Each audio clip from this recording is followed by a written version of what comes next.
Tuan-puan nak mula simpan emas, patut pilih gold bar 5 gram ataupun 1 dinar. Kedua-duanya kelihatan kecil, cantik dan bernilai, tapi ada beza besar dari sudut strategi simpanan. Jom kita lihat dengan lebih teliti.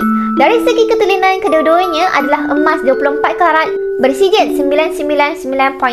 Dari sudut berat, gold bar mempunyai 5 gram emas sulit, manakala 1 dinar mengandungi sekitar 4.25 gram emas sahaja.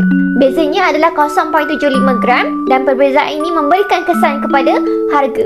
Gold bar 5 gram biasanya lebih mahal berbanding 1 dinar ini. Tapi persoalan sebenar bukan semata-mata mana yang lebih berat ataupun lebih murah, tetapi mana yang lebih sesuai untuk matlamat kewangan tuan-puan.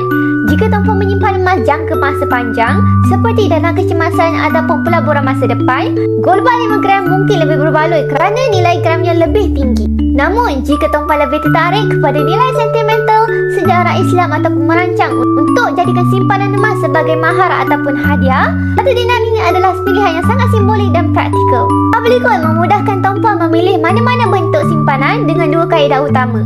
Tuan-puan boleh beli emas secara terus jika bajet tuan-puan mencukupi, ataupun simpan dahulu dalam akaun Masgap secara ansuran fleksibel mengikut kemampuan tuan-puan, dan tukarkan kepada gold bar ataupun dinar apabila cukup gram emas dalam akaun. Apa yang paling penting, tuan-puan memulakan langkah yang pertama.